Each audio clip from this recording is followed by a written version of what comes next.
हाँ आ जाओ। जैसे हमने कल पढ़ा था विद्युत चुम्बकीय तरंगे, उसमें हम कहाँ तक पहुँच गए थे उस बात का आइडिया आपको होगा अगर आप पिछली क्लास देख के आ रहे हैं। उसमें मैंने इतना हाइड कर लिया था विद्युत चुम्बकीय तरंगों में कितने प्रकार की वेव होती है। मैंने कहा 7 प्रकार की तरंगें होती हैं। विद्युत चुम्बकीय तरंगें कितनी होती हैं? 7। उसी में एक प्रकाश है, उसी में एक प्रकाश है। और भी हैं जैसे रेडियो वाली होगी, माइक्रो होगी सूक्ष्म, अवरक्त, दृश्य, परावैगनी, एक्सरे, गामा रे, इतने 7 ही। ये 7 आपको याद कराई मैंने। क्रम और याद होना चाहिए, इसका क्रम से क्वेश्चन आते हैं असल में। कल मैंने आपको क्वेश्चन दिखाए भी थे। आज देखो क्या पढ़ाएंगे बेटा आपको। आपके सामने बहुत सारे क्वेश्चन लगाए मैंने रेलवे के। पहले थ्योरी पढ़ानी पड़ेगी, इसके बाद कर पाओगे क्वेश्चन। आ जाओ।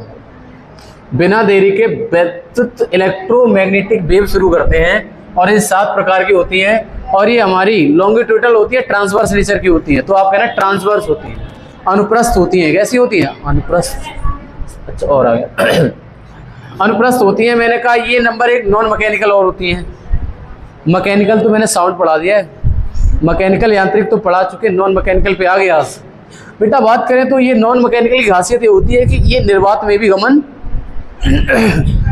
भी गमन कर सकते हैं। मीठा खाने से गला जाम हो जाता है वास्तव में। घर से मीठा इतना आ गया। इधर देखो, मैंने कहा निर्वात में विद्युत चुम्बकीय तरंगें 3 × 10⁸ की चाल से चलती हैं। ये बात कल हो गई थी। कल की बातें थोड़ी कम करके आज की बातों पे आते, थोड़ा सा ब्रीफ रिवीजन कराते हैं हल्का सा। हाँ, इस बात को हर बच्चा याद रखना चाहिए। पहले radio, micro, infrared, visual, ultraviolet, x ray, gamma रे।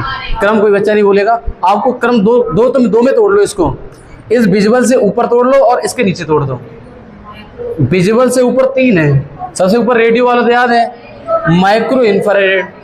अब विजुअल के नीचे अल्ट्रा और एक्स और Y, x ray, gamma ray. X और वाई है नीचे, नीचे एक्स वाई है, ऊपर रेडियो, माइक्रो, बीच के 2-3 बची हैं, याद हो जाएगी। अच्छा, ऊपर से नीचे आओगे तरंग दैर्घ्य घटती नहीं, सबसे ज्यादा रेडियो की होती है। और ऊपर से नीचे आओगे तो मेरे भाई जो फ्रिक्वेंसी और ऊर्जा है वो बढ़ेगी, आवृत्ति और ऊर्जा बढ़ेगी। ये सब मैंने क्वेश्चन भी लिख देते हैं।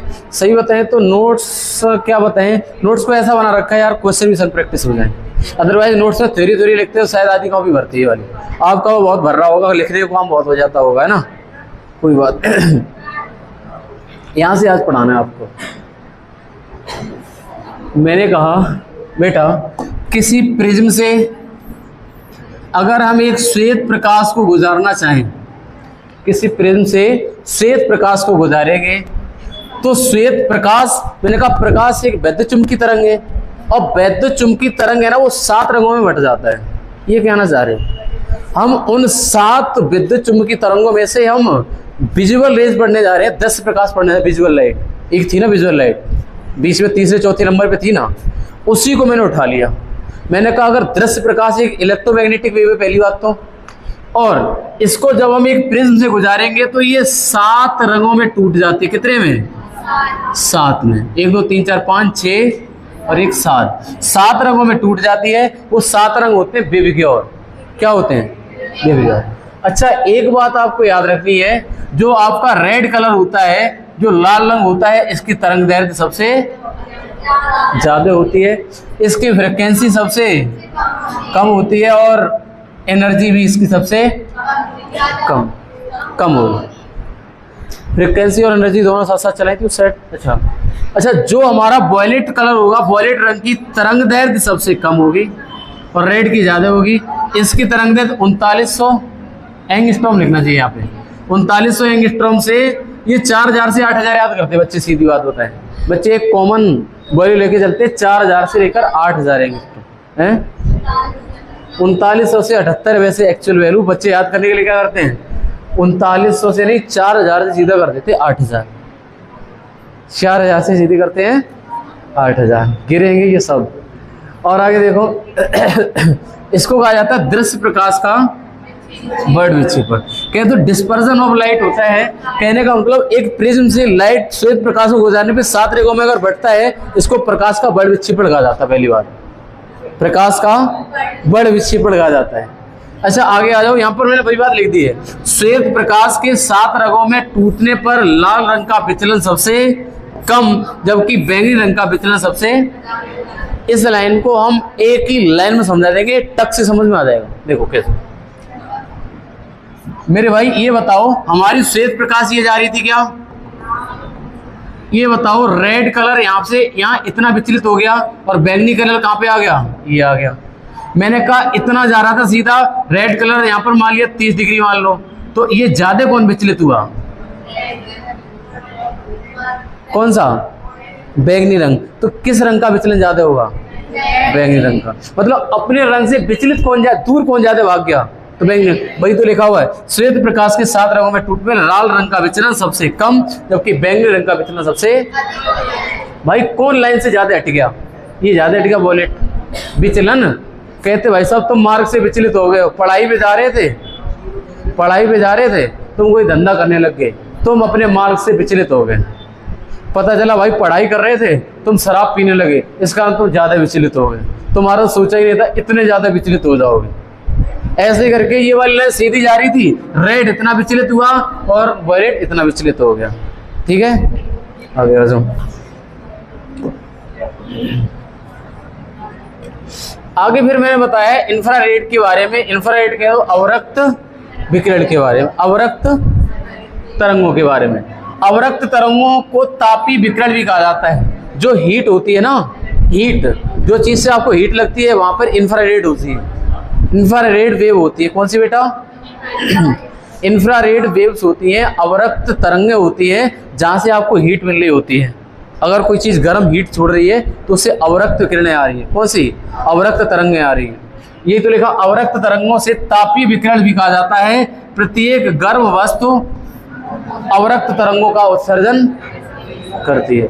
अगर कोई गर्म वस्तु है, कुछ भी गर्म कर लाओ तुम घर से जाके, अगर उससे हीट छोड़ रही है इसका मतलब अवरक्त तरंगें छोड़ रही है वो। समझ पाए मेरी बात, मतलब अगर कोई चीज गर्म है और गर्म लग रहा है तुम्हें तो इसका मतलब अवरक्त तरंगें छोड़ रही है वो, इंफ्रारेड वेव छोड़ रही है वो। ठीक है अच्छा और आ गया तो पराबैंगनी पे आ जाओ। पराबैंगनी किरणें मनुष्य की त्वचा के लिए बहुत हानिकारक होती है, इन्हें ओजोन परत के द्वारा अवशोषित किया जाता है। कहे तो पराबैंगनी किरणें होती है ना, जो अल्ट्रावायलेट रेज होती हैं, अगर हमारी स्किन में पड़ेगी हमारी स्किन काली पड़ जाती है। अगर कोई इंसान डेली धूप में बना रहे तो उसका रंग बदल जाता है। किसकी वजह से, अल्ट्रावायलेट रेज की वजह से। मान लिया कि भगवान ने ये कहा है कि अल्ट्रावायलेट रेज बहुत खराब है, स्किन कैंसर हो सकता है, भगवान जी ने एक परत बना दी है, ओजोन परत है, तब वो अल्ट्रावायलेट रेज आती है तो ओजोन परत अपने आप में अवशोषित कर लेती है, लेकिन कुछ तब भी आ जाती है नीचे। अल्ट्रावायलेट रेज जब नीचे आती है ना, अल्ट्रावायलेट रेज जब नीचे आती है तो आपकी स्किन का कलर बदल जाता है। अगर मुझे स्किन का कलर क्यों बदलता है तो कहना अल्ट्रावायलेट रेज की वजह से। अच्छा अल्ट्रावायलेट रेज की वजह से स्किन का कलर बदलता है। कोई लोग धूप में रहते हैं तो उसकी जगह पे आ गई सनस्क्रीन, नहीं लगाई है। सनस्क्रीन क्या करती है, सनस्क्रीन लगाने पर जो अल्ट्रावायलेट रेज आती है उसका लगभग 90% से 95% रिफ्लेक्ट कर देती है वो किरणों को। जो अल्ट्रावायलेट रेज होती हैं, पराबैंगनी तरंगें होती हैं, पराबैंगनी तरंगों को रिफ्लेक्ट करने का ही तो काम होता है। अब तुमको सनस्क्रीन से गोरे लगना जाओ, गोरे नहीं लगते भाई। सनस्क्रीन का काम ये है, हाँ हालांकि कुछ लोग नहीं जानते होंगे, कुछ लोग जानते होंगे, ये हमारा कॉस्मेटिक प्रोडक्ट होता है, कुछ लड़के कम लगाते हैं। ये जैसे गर्मियों में लगाया जाता है, जो धूप में जाता है वो इसलिए लगाता है चेहरे पे कि जो हमारी यूवी रेज आएंगी, और उस पर लिख के आता, कभी देखना उस पर जो कुछ आता है, वो क्या नाम पैकेट में आता है, किसमें आता है सनस्क्रीन, उस पर लिखा होता है 95% यूवी रिफ्लेक्टेड, मतलब 95% यूवी आएंगी वो रिफ्लेक्ट हो जाएंगी, तुम्हारे स्किन में पड़ेंगी नहीं, आपका चेहरा चिकना कर देगा वो। समझ पा रहे हो, ऐसे बात है नहीं, वो फायदेमंद होता है, उससे कोई रिएक्शन नहीं होता। ये कहूँ नुकसान नहीं देगा। अगर तुम लगाते हो सनस्क्रीन तो अच्छा है, वो गर्मी कम लगने देगा तुम्हें, प्लस चेहरे पे वो चेहरे का कलर नहीं बदलने देगा।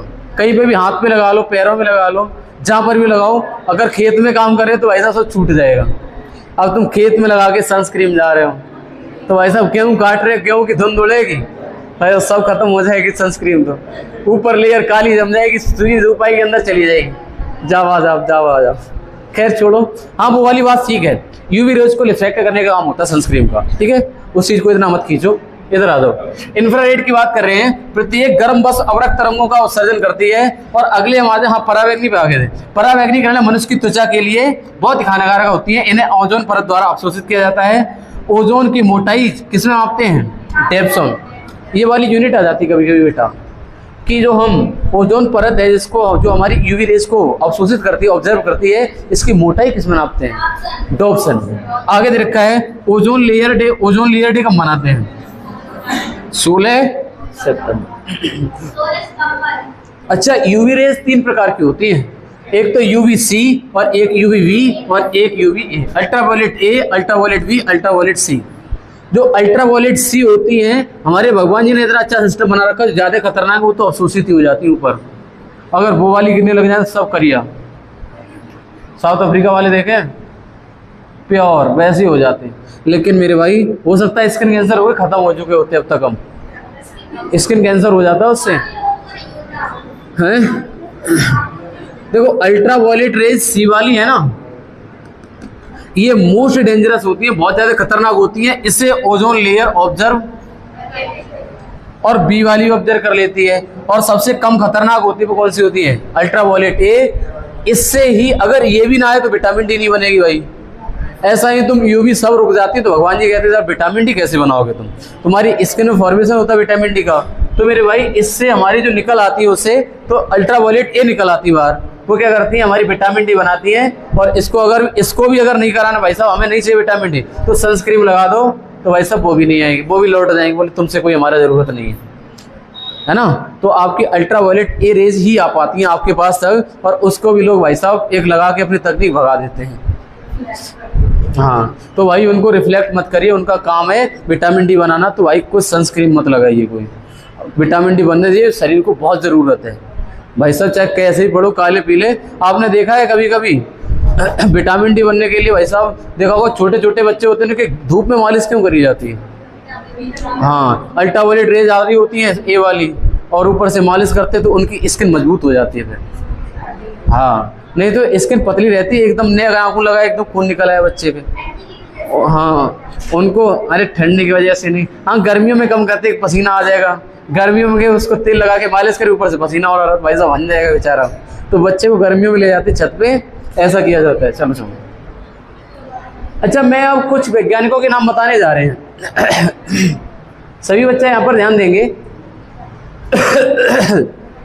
जो हमारी 7 आपको इलेक्ट्रोमैग्नेटिक वेव बताइए, इनके वैज्ञानिक पूछे जाते हैं, और सबसे ज्यादा वैज्ञानिक पूछे जाते हैं तो एक्सरे वाले का।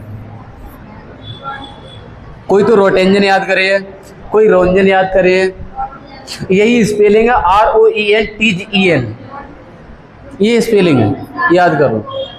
रोटेंजन है, रोंजन, रोंजन लिख दिया मैंने, रोंजन ने आविष्कार किया था। रोटजन है, क्या लिखा? भौतिकी के क्षेत्र में पहला नोबेल पुरस्कार किसको मिला था? रोंजन को मिला था। अब तुम कहोगे रमन प्रभाव के लिए सीवी रमन को कब मिला था? वो भारत के थे, पूरे विश्व में फिजिक्स के क्षेत्र में मिला था तो वो आदमी था रोंजन। लेकिन भारत में फिजिक्स के क्षेत्र में किसको मिला? तब सीवी रमन होगा। ये क्वेश्चन हमने लिखते टाइम हमने कहा यार सीवी रमन क्या है, फिर मैं गूगल करा, अरे पता चला ये भारत का पहला मिला था सीवी रमन को, तो विश्व का तो उन्हीं को मिल गया था। अच्छा, गामा रेस, इससे ऊपर आ जाओ, इससे पे आ जाओ, रेडियो पे। रेडियो तरंग की खोज एक तो हर्ट्ज और दूसरा है मार्कोनी। मार्कोनी भाई साहब कौन सी? रेडियो वाली। और मार्कोनी 2 जगह नाम आएंगे, देखो। एक माइक्रोवेव में भी कौन से हैं? सूक्ष्म तरंगें। सूक्ष्म तरंगों की खोज करने वाला आदमी एक तो मार्कोनी और एक है जेसी बोस। लेकिन भाई साहब ज़्यादा ऑप्शन सही है तो जेसी बोस है, अगर ना हो तब लगाओ मार्कोनी। लेकिन बताएं ज़्यादातर एक्स रेज का ही पूछा जाता है, इनका बहुत कम हमने देखे क्वेश्चन। लेकिन याद कर लो इसके माइक्रोवेव के मार्कोनी, जेसी बोस। और अवरक्त के पता कौन है? William Herschel. William Herschel infrared की खोज करी थी। इंफ्रारेड की खोज किसने करी थी? ले लेंगे अभी हम तुरंत, विलियम हर्शेल। आगे देखो, विजुअल दृश्य प्रकाश 7 रंगों से मिलकर बना है, ये न्यूटन ने बताया था कि 7 रंगों से बना दृश्य प्रकाश। अच्छा, यूवी रेज की खोज जॉन रिटन ने करी थी। ये क्वेश्चन थोड़े बहुत बन जाते हैं, विलियम हर्शेल और जॉन रिटन ने यूवी रेज की। और गामा वाले के हैं पॉल बिलियर्ड और एक है हेनरी बेकरल। अच्छा, हेनरी बेकरल वाला देखा है क्वेश्चन यार, हेनरी बेकरल गामा रेज। अच्छा, ये वैज्ञानिक के नाम, अब इसमें कुछ कर भी नहीं सकते भाई, इतना आपको बता दिया, दिखा दिया, घर पे जाके पढ़ना है इसको।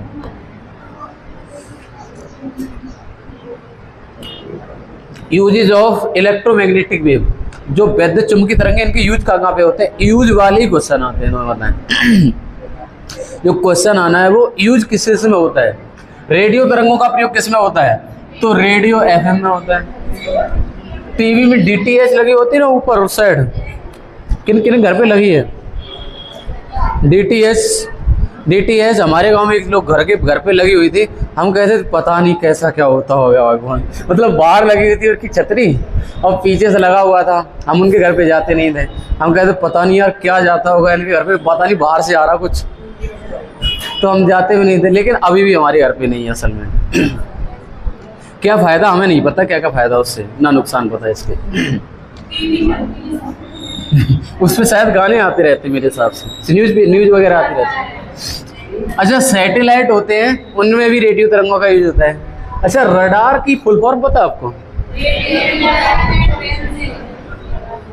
रडार में यूज होता है इन्हीं का। अच्छा, सूक्ष्म तरंगों का प्रयोग पता किसमें करोगे? जो माइक्रोवेव ओवन होते हैं, जैसे उन्हें पिज्जा रखा जाता है माइक्रोवेव ओवन में, तो वो ऐसे करके वो उसको मेल्ट कर देता है, तो उसमें पता क्या निकलती हैं? माइक्रोवेव सूक्ष्म तरंगें निकलती हैं और वो गर्म होती हैं भाई। तो भाई साहब उस पिज्जा में जो ऊपर चीज डालता है वो मेल्ट हो जाती है, मेल्ट ला के देते हैं भाई साहब, खा लो 200 रुपये में। अच्छा, मोबाइल में वाईफाई, वायरलेस फाइडेलिटी, वाईफाई की फुल फॉर्म है वायरलेस फाइडेलिटी। अच्छा, ब्लूटूथ देखा है, वो रखा उधर, इस ब्लूटूथ में भी माइक्रोवेव का यूज होता है। ब्लूटूथ में भी जो हमारे मोबाइल से कनेक्ट हो जाता है, मोबाइल दूर रहता है तब भी कनेक्ट रहता है ना। ये थोड़े से हमें अच्छे साधन लगते हैं मोबाइल वगैरह के, ब्लूटूथ वगैरह। अच्छा, रडार में यूज किया जाता है, सॉरी रडार और सैटेलाइट है ना, इसमें 2 ऑप्शन आते हैं कभी तो माइक्रोवेव सही करता, कभी रेडियो सही करता, लेकिन ज्यादा उत्तर सही है रडार और सैटेलाइट में माइक्रोवेव वाला। लेकिन अगर ऑप्शन ना मिले तो रेडियो तरंगों का यूज किया जाता है रडार में। किसमें? रडार में और सैटेलाइट। कौन कौन बच्चा इतनी चीज समझ चुका है? अगले भी चल सकते हैं क्या? चलें आगे। हम तीसरे नंबर पे पढ़ने वाले, तीसरे नंबर पे चलने वाले हैं अवरक्त इंफ्रारेड। जो आपका रिमोट का टीवी होता है ना, टीवी का रिमोट होता है, उसमें इंफ्रारेड निकलती हैं और कभी कभी ऑप्शन आता है रेडियो वेव का भी आ जाता है ऑप्शन, तो आप उस हिसाब से देख लें, इंफ्रारेड पहले लगाना। अगर मोबाइल की टीवी के रिमोट की बात करें तो मेरा अवरक्त किरणों का प्रयोग करता है। कौन सी? इंफ्रारेड। जौन सी वाली को दबाते हैं उसी चैनल में पहुंच जाता है। अच्छा, एक होता है कैमरा कुछ ऐसे होते हैं जो कोहरा होता है उसमें भी उसकी तस्वीर खींच लेते हैं, तो उसमें अवरक्त तरंगें निकलती है, उस कोहरे को काट देती हैं भाई, फोटो खींच लेती हैं। अच्छा, आगे आ जाओ। एक थर्मल इमेजिंग, पता क्या होता है? किसी की हीट से भी उसकी इमेज बनाई जा सकती है, कितनी हीट छोड़ रहा है उस हिसाब से, तो थर्मल इमेजिंग में भी इसका यूज किया जाता है अवरक्त तरंगों का। अब दृश्य प्रकाश पे आ जाओ। फोटोसिंथेसिस कहें तो प्रकाश संश्लेषण में दृश्य प्रकाश का यूज होता है। दृश्य प्रकाश विजुअल रेज होती है, वही तो आती है। अच्छा, इन विजन देखने के लिए जो हमें दिखाई दे रहा है वो इसी में यही तरंगे हैं। कौन सी? दृश्य प्रकाश। जो अल्ट्रावायलेट वेव आप देख पाते हो वो सिर्फ एक ही देख पाते हो, दृश्य प्रकाश वाली, और दिखाई नहीं देती। कभी गामा रेज देखी है? एक्सरे करवाया आपने अपना? कभी एक्सरे करवाया तो मैं दिखती नहीं है एक्सरे किधर से गई और हो जाता है एक्सरे, तो वो अदृश्य होती है। सिर्फ दृश्य है तो दृश्य प्रकाश है विजुअल वाला। अच्छा, एक लाइफाई होता है, वाईफाई से आगे लाइफाई होता है लाइट फिडेलिटी होती है लाइफाई, इसमें भी यूज होता है किसका? दृश्य प्रकाश का। एक लेजर लाइट होता है बेटा, लेजर लाइट। लेजर दिखाई देता है आपको? लेजर होता हुआ किसी कैसे दिखता है?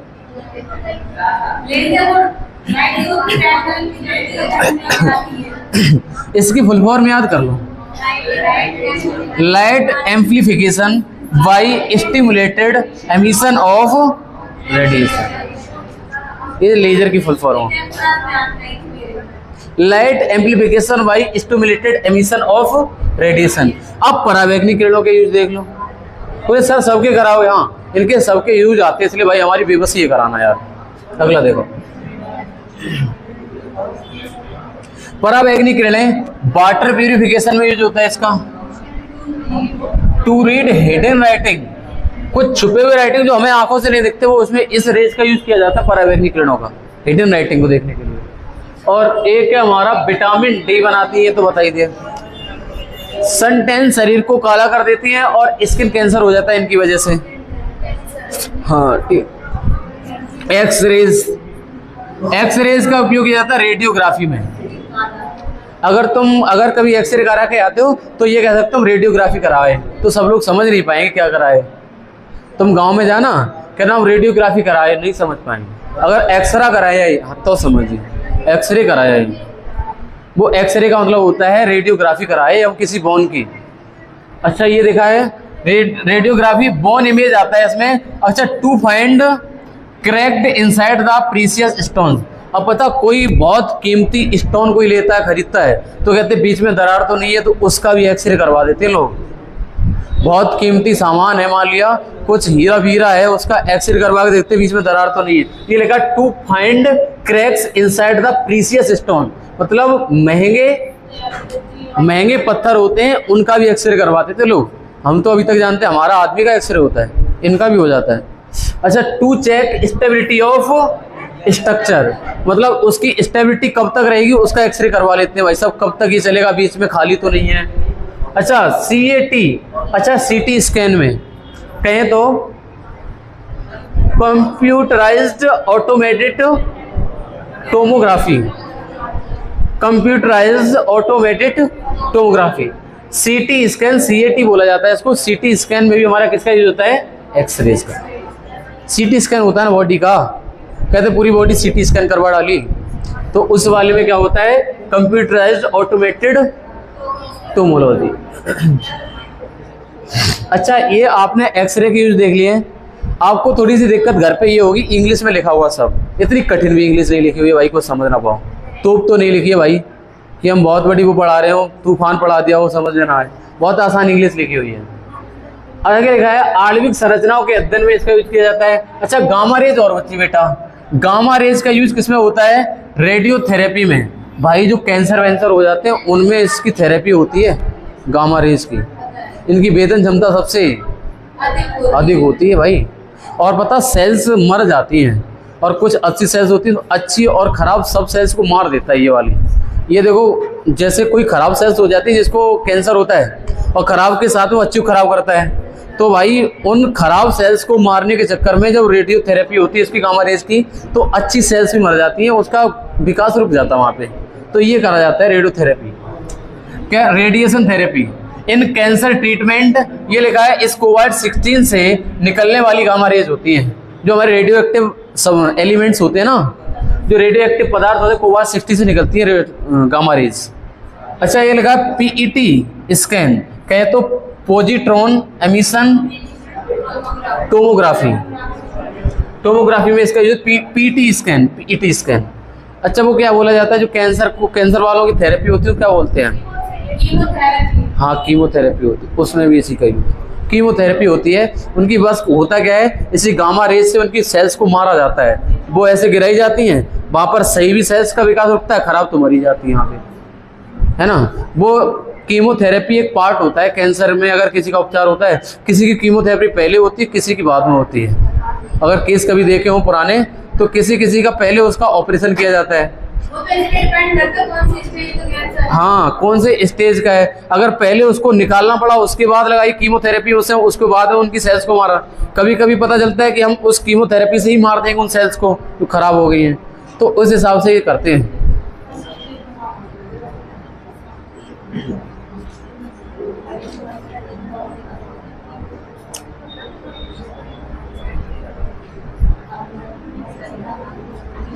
बेटा, आपके सामने पहला क्वेश्चन दिख रहा है, इसका आंसर करिए।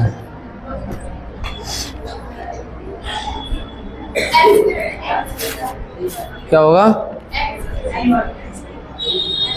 पहले क्वेश्चन का आंसर, ठोस पदार्थों की संरचना में जांच के लिए किसका यूज? एक्सरेस, एक्स किरणों का। दूसरा क्वेश्चन, मांसपेशियों में दर्द के इलाज के लिए किस विकिरण का यूज किया जाता है? भाई तुम्हारी गरम गरम लगाई जाती, सिकाई होती गरम गरम, इंफ्रारेड होगा ना। अरे भाई जब तुम्हारे किसी दर्द का इलाज किया जाता है, तुम्हारे पैर में दर्द हो रहा हमारे यहाँ पे, तो बोले गरम गरम से सेको, तो कौन सी रेज निकलती है उसमें? इंफ्रारेड निकलती है। अच्छा, भोजन पकाने में प्रयुक्त विद्युत चुम्बकीय विकिरण का स्पेक्ट्रम क्या लग रहा है? जो माइक्रोवेव ओवन होते हैं ना, इसका उत्तर जैसे ही जाएगा मेरे भाई डी वाला। इसको उत्तर को चेक कर लिया जाए क्या? बिल्कुल ठीक है। एक क्वेश्चन और,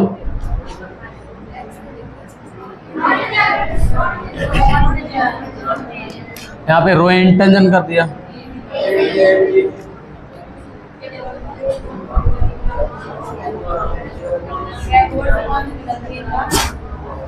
उच्च ऊर्जावान कैथोड किरणें उच्च गलनांक के भारी लक्ष्य से टकराती हैं तो उत्पन्न होती है एक्स-रेज।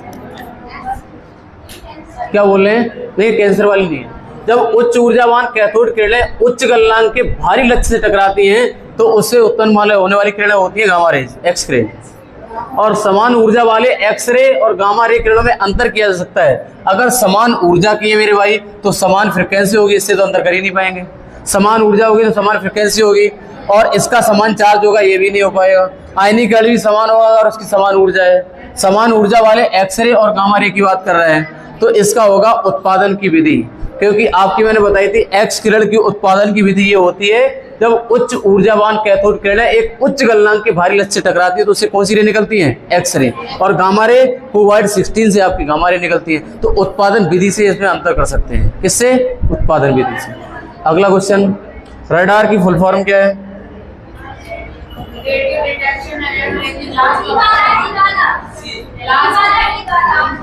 हाँ, रेंजिंग मात्र एक में ही है, इसका आंसर डी वाला हो जाएगा। ठीक है, ये खत्म होती है साइंस की क्लास आज की। साइंस में मुलाकात हमारी कल का मतलब संडे को छुट्टी, मंडे को मुलाकात होगी साइंस से। ठीक है, थैंक यू। यहाँ तक आए वो।